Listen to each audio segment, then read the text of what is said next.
I don't think my panelist needs a lot of introduction, but I'll do the necessary requirements. Mr. Shankar Aiyar. Shankar Aiyar was educated at the Doon School, St. Stephen's College and Cambridge in UK in 2010. Cambridge College elected him an honorary fellow. He served 26 years in Indian Foreign Service, was thrice elected to the Lok Sabha and served a 6-year term in Rajya Sabha. A cabinet minister from 2004 to 2009.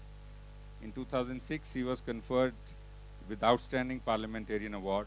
He is thus far published 9 books. The last and the final volume of his autobiography trilogy titled A Maverick in Politics on 6th of February 2025. I'll be requesting him to join shortly.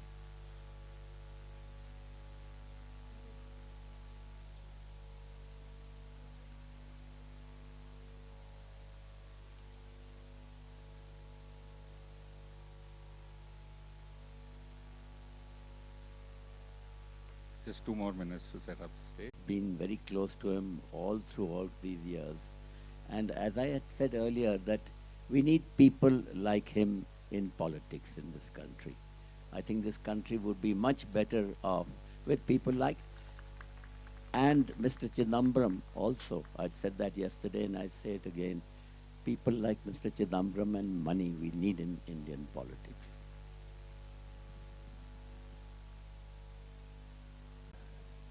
It's my very pleasant, morning sir, my very pleasant duty to be accompanying in a discussion, a free-flowing discussion of sorts with Mr. Shankar Aiyar. He has already been introduced and all of you are aware that he is effervescent, he speaks his mind and gets into trouble of course, which anyone who speaks his mind does. And he says what he thinks has to be said. Why we need this session, why we need to drag Rajiv Gandhi in now is a bit of a mystery to people. Because we're all getting onto that narrative that everything started from 2014. Okay?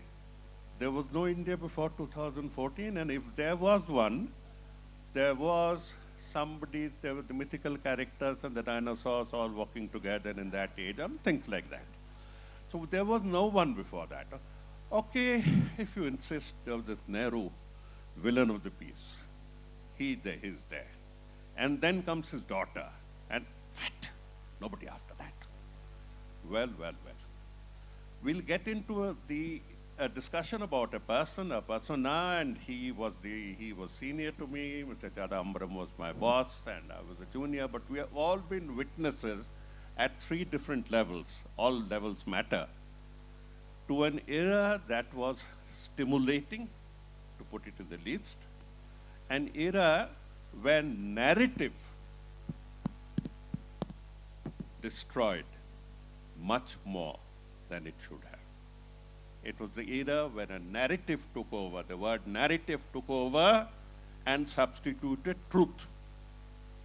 So if we blame somebody after 14, whose degrees we don't know, we should do it. Because the narrative took this much. So to start off now, I would put it like this, that whenever you think of the Rajiv era, the first thing that comes to your mind is, Bofors, 64 crores.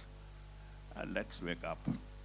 No inspector, self-respecting inspector accepts 64 crores now.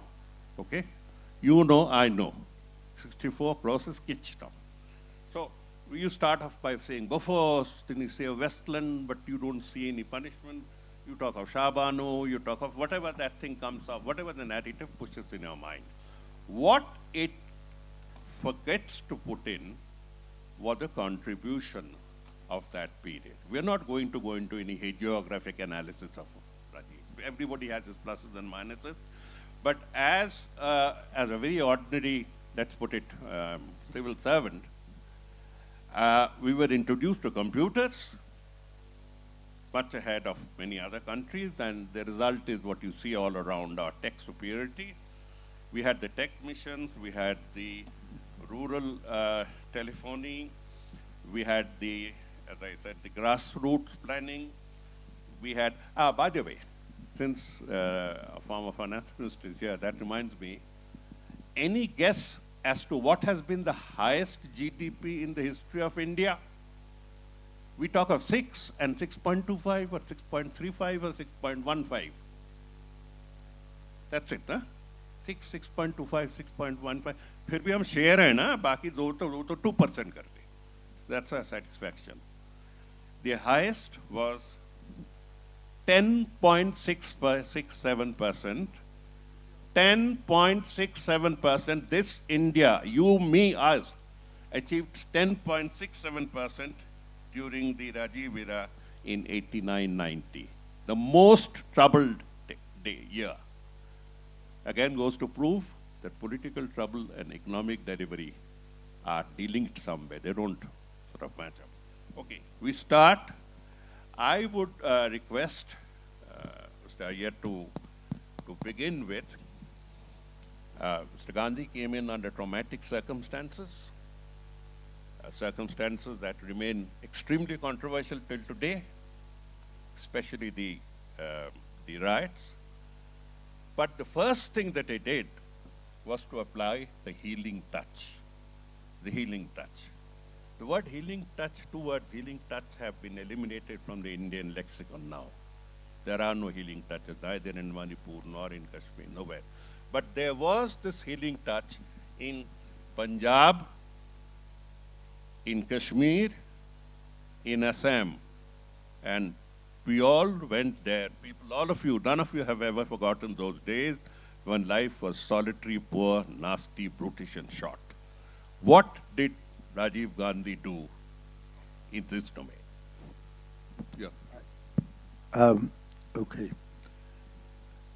Rajiv's efforts, which are reflected in the accords he signed on Punjab, on Assam, on Mizoram, on Darjeeling, and a political accord between him and Farooq Abdullah. These took in the 4 or 5 hottest spots that he had inherited from his mother. Punjab had been burning for several years before he became PM, and this was true of Assam. It was most true of Mizoram, where an insurgency had been going on for 20 years before Rajiv took over. Now, these are all very disparate areas.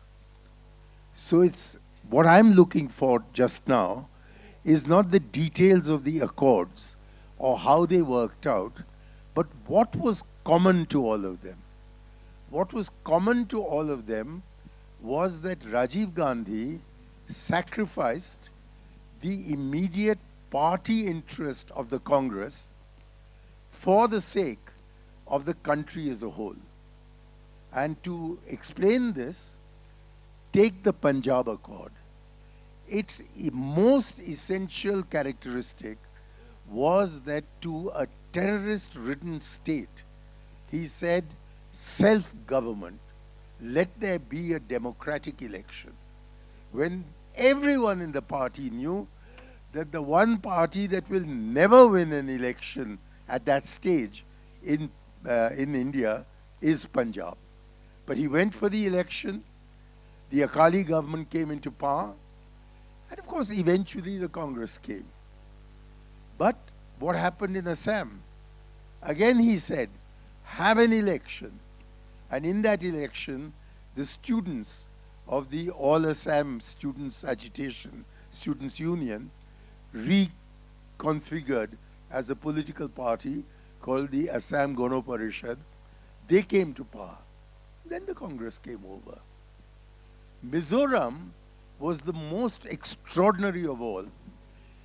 There was a man called Laldenga who for 20 years had been conducting from the Maki a revolt against the government of the Congress government of Laltan Haula. So for 20 years, Laldenga had intended to kill Laltan Haula. And yet, what did the accord say? It said that Laldenga, the rebel, will become the chief minister, and his targeted assassination, Laltan Haula, will become the deputy chief minister. And it worked out and the Congress won. Similarly, in Darjeeling, he said, give Subhash Singh the opportunity of running the area. And that opportunity was given him. I happened to be with Rajiv in December 1986 when he first drove to Darjeeling. And I couldn't believe my eyes or my ears that there were maybe 50 people in the audience. And he delivered his entire speech. So after that I asked him, sir, but there was nobody in the audience. He says, I know there was no one in the audience, but I knew that Singh would have his people stationed at various points around the ground. And I wanted to convey a message to him. And the result of conveying this message, that we want you to take over Gorkha land or whatever you want to call it, and run it. And then show how to run that. And sure enough, by 1989, Singh had got that confidence. There was a massive meeting, massive for the hills, in Darjeeling, and Rajiv addressed that crowd, and eventually Singh ran the first Darjeeling Gorkha Hills Development Council. So the technique again and again was sacrifice party interest and protect the national interest. And once you protected the national interest, the party interest will return. Unfortunately, almost all his senior colleagues was more interested in party interest than in national interest. And that is why several of them, beginning with Mr. V.P. Singh and continuing with Arif Mohammad Khan, who's now a BJP governor, and Arun Nehru above all, they all betrayed him because they would not understand that the party interest can never stand in the way of the national interest.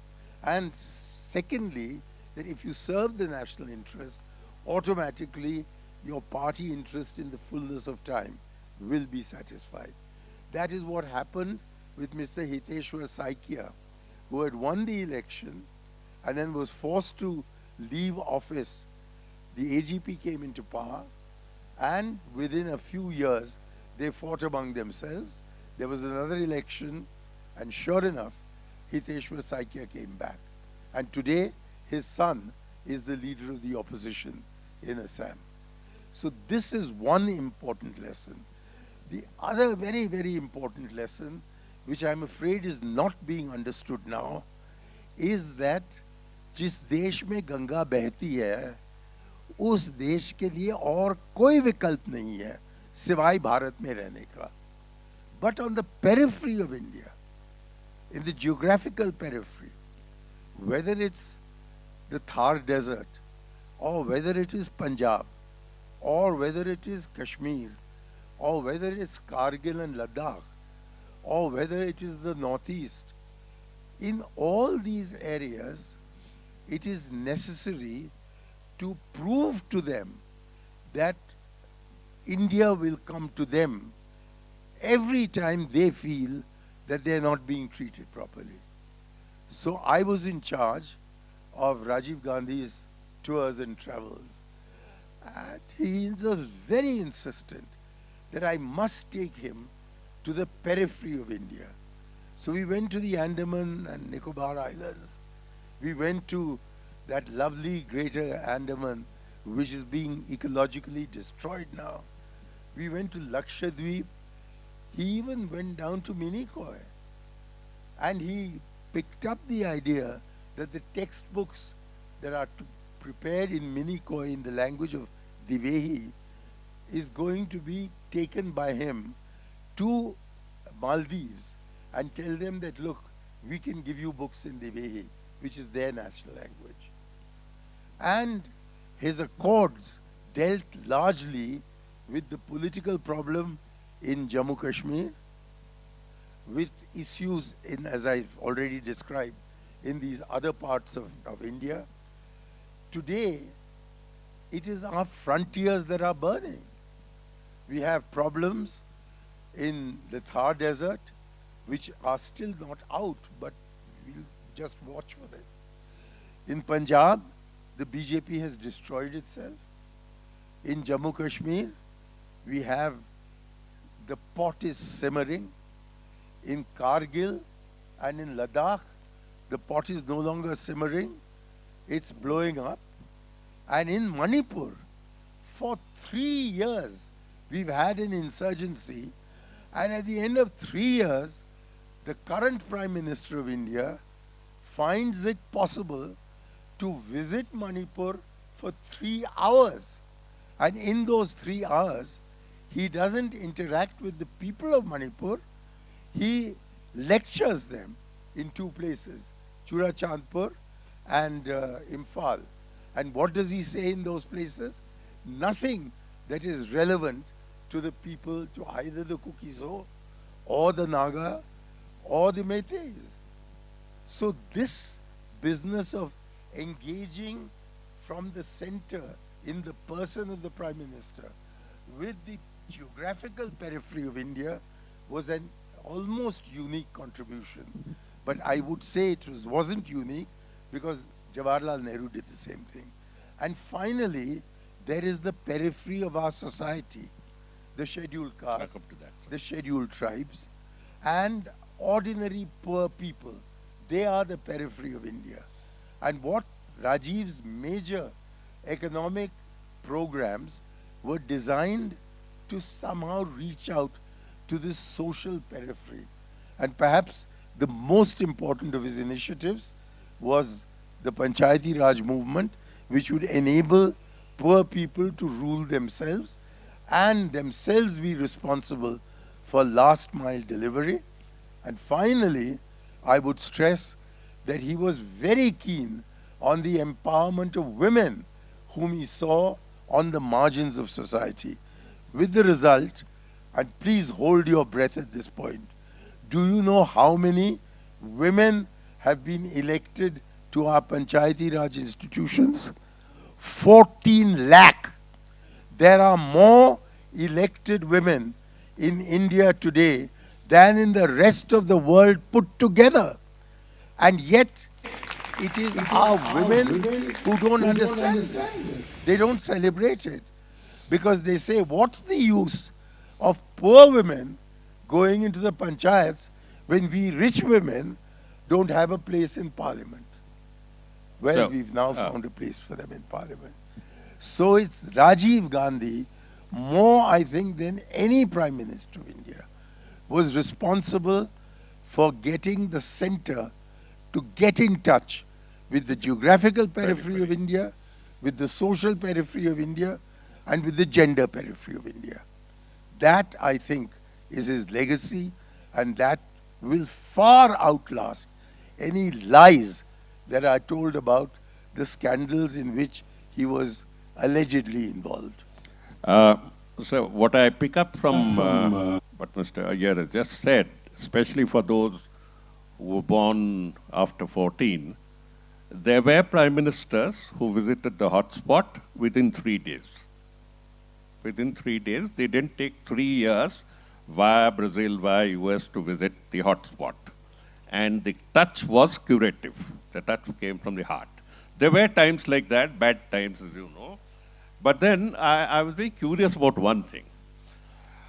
Kashmir's insurgency begins with the failure of the Rajiv Gandhi and Farooq Abdullah understanding.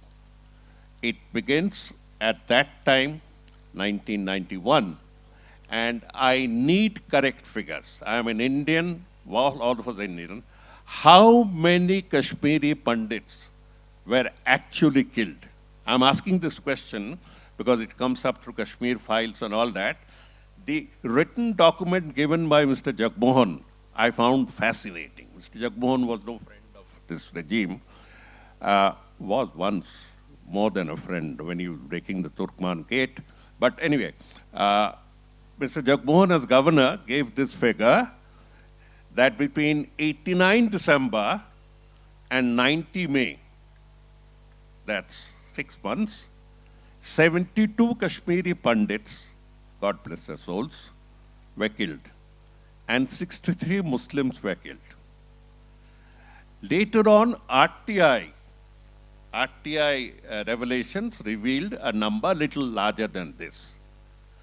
The point is, we need to know the numbers. Our heart bleeds for anyone who's killed. The numbers that ultimately came out was below 100 on this side and around 16,000 on the other side. So we need to know the numbers. Now moving on to the next Can one. I just explain about that? I think it requires the figure of 138 people killed in Kashmir between December 1989 and March of 1990, which was the period during which the Kashmiri Pandit population was moved out or moved itself out of the valley and went largely to Jammu, but also over the rest of the country, and have still not returned. It's striking that in Jagmohan's own autobiography, that is the book called My Frozen Turbulence What does that in mean? Kashmir, in that he says that there were 138 murders between December 89, that is the month in which Rajiv Gandhi demits office and VP Singh becomes Prime Minister. So between then and March 1990, he says there were a total of 138 killings. This is based on a report he has specifically commissioned from the Director General of Police of Kashmir. The man comes up with the figure of 138, and in a horrified tone, Jagmohan says 73 Hindus were killed. But he doesn't do the simple mathematics of deleting 73 from the total of 138. What does it leave us with? 63 Hindus were killed. Sorry, Muslims were killed. So 73 Muslims, 73 Hindus and about 60 something Muslims in that worst period of all. And then there was an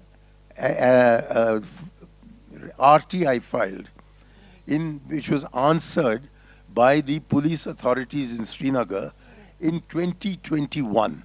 Now that's 4 years ago. I don't have any figures which include the last 4 years. But if you look at 43, page 43 of my book, The Rajiv I Knew, you'll find the details there. In the FIR it says that between December 1989 and 2021, December 89 and 2021, that's a period of 21 plus 10, 30, and maybe add one more. In 31 years, the total number of Hindus killed is 89. And the total number of others, including some Sikhs, you remember at Chhattisgarh, there was a massacre of Sikhs. But the total number given is 1,695 others were killed. So therefore, we must remember that the problem of Kashmir is not, the key problem is not of Muslim terrorists killing innocent Hindus, but of terrorists and terrorism, both from outside as well as from within, killing over a period of 31 years, approximately 1,600 people. That is approximately the number that were killed in 10 days in Gujarat in 2002. We'll get off the mortuary list. I can see in the audience lots of people who have experienced Punjab that has seen killings by thousands. And I come from a state where people were killed in 10,000s. So when we find somebody talking of 79 deaths, my heart bleeds for any person who dies. Okay, but there was one thing I'll have to differ with you. I was very much there, and you were there, and you were kind enough as tour in charge to often give me a seat on the plane once in a while. This PM to DM was a passion with Rajiv. PM will directly address 600 DMs. He'll understand the problems of India from these discussions, and as if bureaucrats got together, come up with the truth. The presumption was that if you put a bunch of bureaucrats together, they'll come out with the truth. They don't, neither in groups nor in individuals. I can give you a certificate on that. They watch what the guy wants to listen. Now, this PM to DM thing ruffled his relations with all the states. All the states to such an extent that he went on meeting these meetings and went on his version of the discovery of India, and with your assistance came to the conclusion, it should have been come up long ago, that India's soul lies in its villages, and therefore it's a panchayat that needs to be strengthened. Panchayats. Fair enough. What happened is the product of panchayat empowerment, the 73rd bill, got torpedoed because of the process that Rajiv Gandhi undertook of going straight from PM to DM.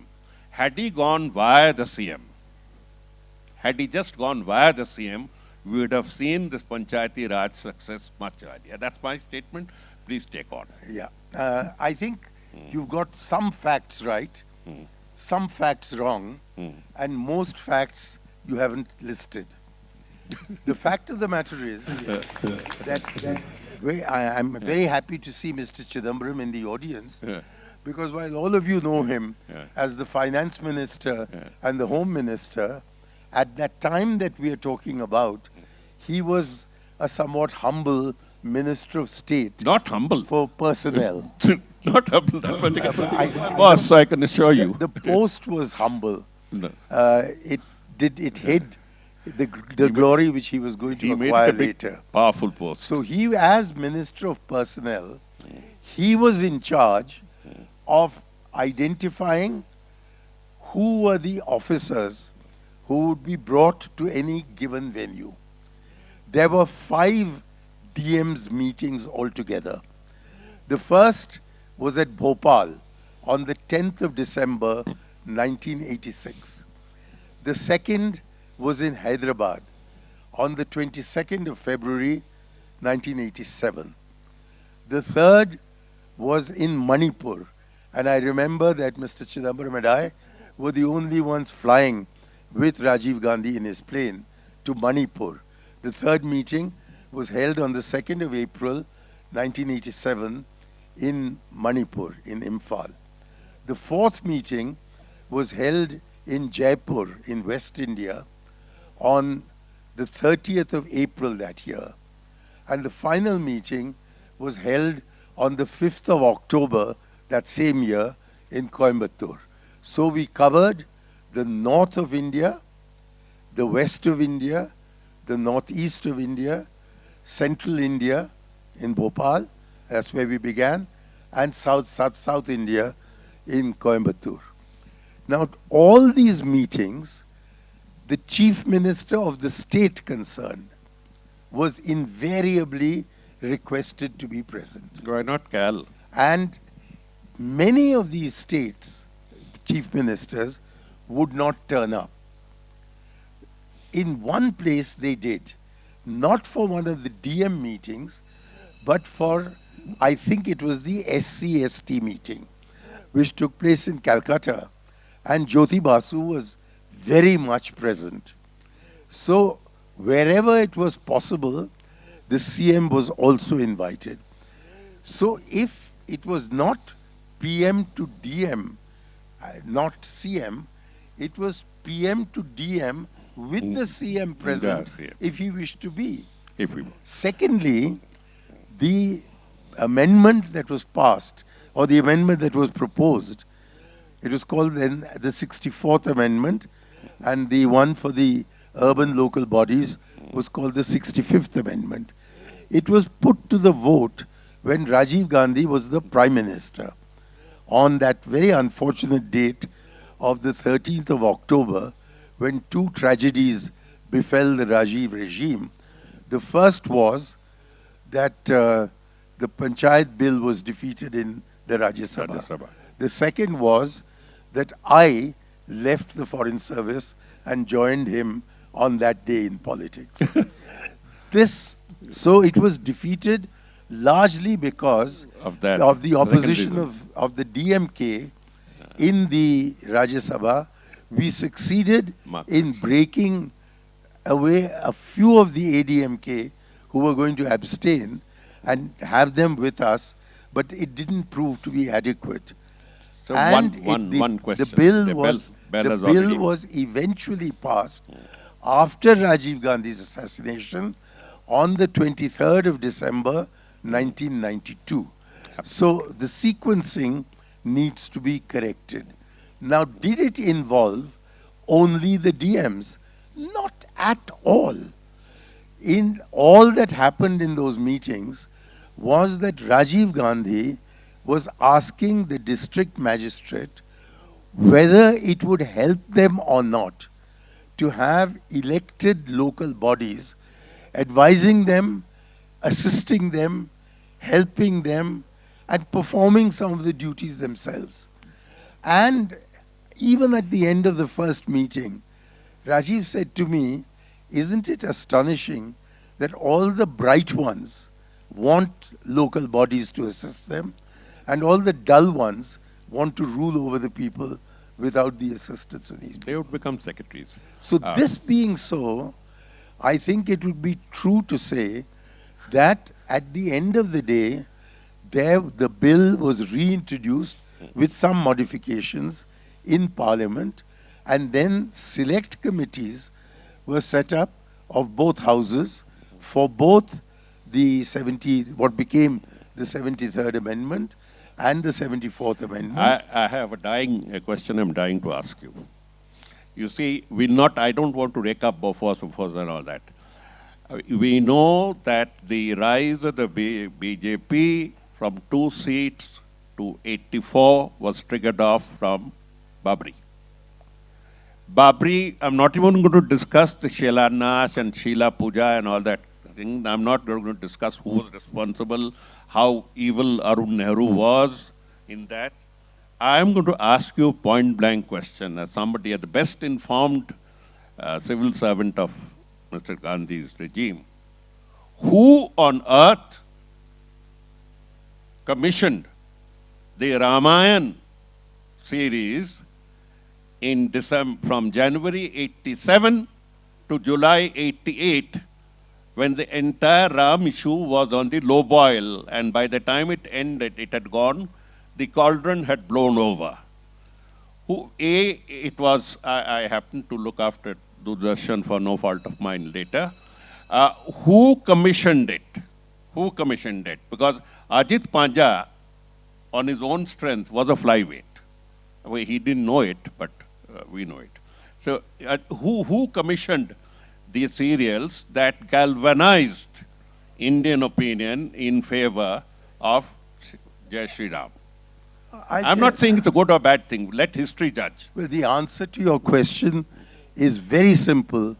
It was Rajiv Gandhi's initiative that brought Ramayana onto our screens. And Mahabharata. And there was a reason for that. Rajiv Gandhi was extremely proud of our heritage, of which the epics are an integral part. And he was also aware that the value system that prevails in India, where my Deepavali card today is a painting that has been commissioned by Akbar to illustrate the Persian version of the Ramayana, which was being worked on in his atelier.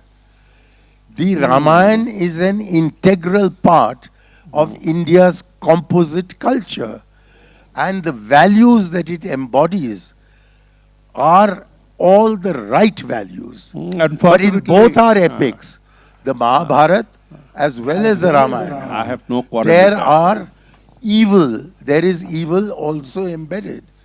Now you can either exploit the values espoused by the evil people or the values espoused by the saintly people. So Rajiv Gandhi did not commission Ramayana in order to justify the locks that Arun Nehru had opened in the Babri Masjid. And why do you shy away from it? Let's talk about the Shilanyas. Let's talk about both. no time. I'm quite ready to. The only point is that I want to make is that commissioning the Ramayana was to invoke a major heritage of ours on what was then a very, very new medium. Don't forget that color TV came to India only in 1982. It was brought in by Rajiv Gandhi Asian. for the Asian Games, and now we're talking about something being commissioned 2 or 3 years later. You've given the answer, So sir. if the other side exploits this in order to destroy a masjid, and then our Supreme Court is so supreme that it first it condemns the violence of the Babri Masjid destruction as egregious, and then it awards exactly the same property to those who destroyed the masjid. Now you can't put the blame on the Prime Minister, who is trying to make Indians realize through an extremely powerful media as to what their heritage is, with the misuse of it by the Ravanas and the Kauravas that we have in our country today. Yeah, they were clockworked. They were clockworked to that thing, through that. One last question before we are thrown off is, do you think he was, I won't use the word naive, I'll use the word not even gullible. Do you think that he believed too much in people that led to, do you think that he was misled by Arun Nehru, Arun Singh? We know all that part. Okay. What about Jayawardene and Prabhakaran? He trusted Prabhakaran to the extent of having himself shot. He didn't trust Jayawardene at all. At all. I asked him once, I said, no, we went to Bangladesh for the typhoon that had hit an island there. And Jayawardene was on a state visit to India. So he asked Jayawardene to sleep in his bed in the aircraft. And he himself came out and sat with us in the middle class. And then I asked him, I said, but no, he's a nice chap, Jayawardene. And Rajiv smiled at me and said, no, he's a wily old fox. He didn't trust him, it was not that.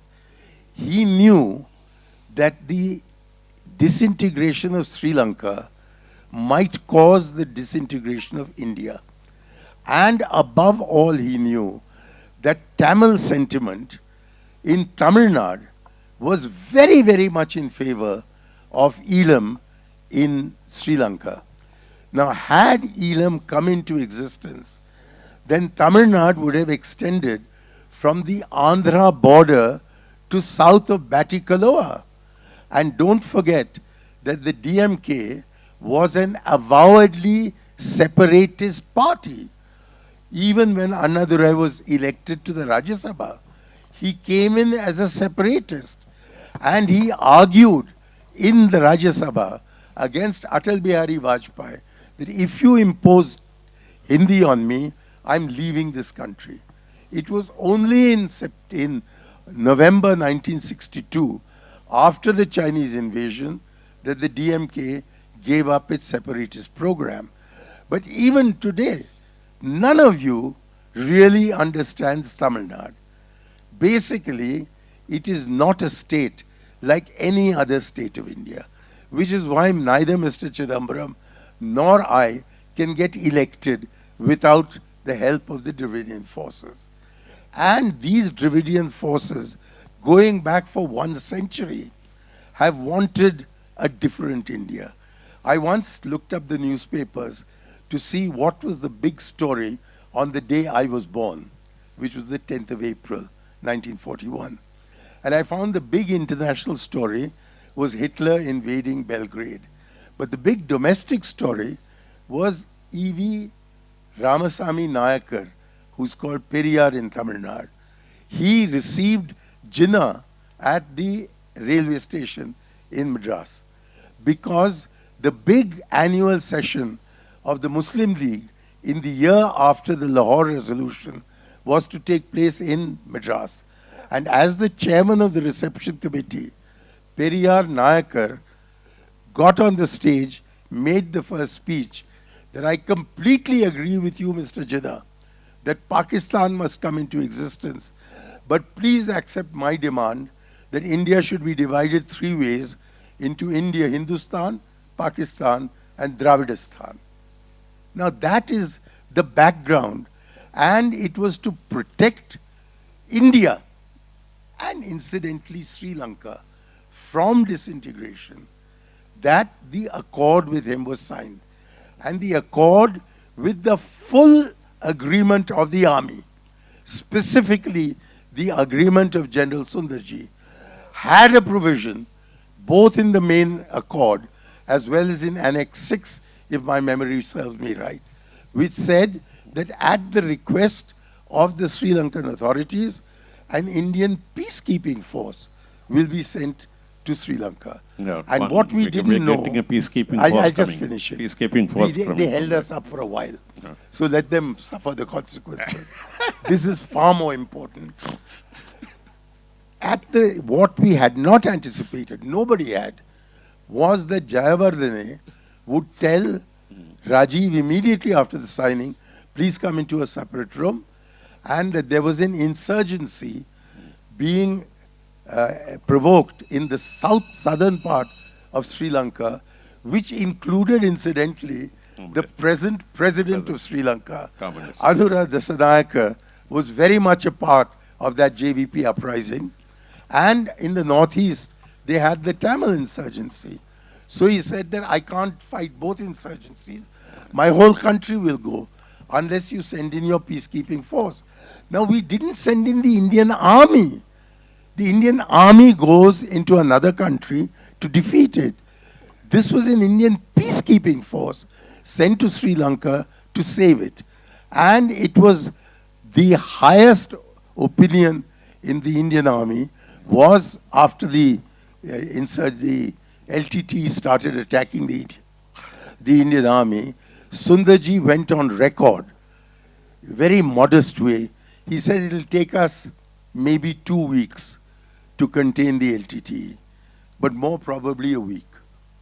Now that was not a political decision. It was a military decision. And General Kalkat proved thereafter that it was possible for the Indian Army to function as an effective IPKF, even if it had to battle a war with the LTT. But at that time in October of 1986, I'm afraid the army let us down, and the mea culpa written by J.N. Dikshit that I let the Prime Minister down. Hardeep Puri, who was his counselor, let the Rajiv Gandhi down. Quite possible. The Indian army let him down. Indian intelligence let him down. But he persisted with what he thought was a necessary mission to preserve the integrity of Sri Lanka and to preserve the integrity of India. And if you want me to criticize this, just look at my book. My section on Sri Lanka is eventually critical of Rajiv Gandhi, but excuses his action action of the whole government. As for trusting people, That's the point. That's the point. Trusting people. I think his domestic trusts were the ones that were betrayed. And Prabhakaran. You see, he... And Prabhakaran. And? Prabhakaran. Okay, Prabhakaran. Prabhakaran was misread by Mani Dikshit, P. Chidambaram, the Tamils who dealt with him, because it was felt that once he was guaranteed protection from the Sri Lankan army, he would give up his arms. In fact, he went to Madras on his way back to Jaffna, and he met our GOCNC Southern Command, who happened to be in Madras. And he told the general that I'm going to ask my cadres to surrender all their weapons, but not one.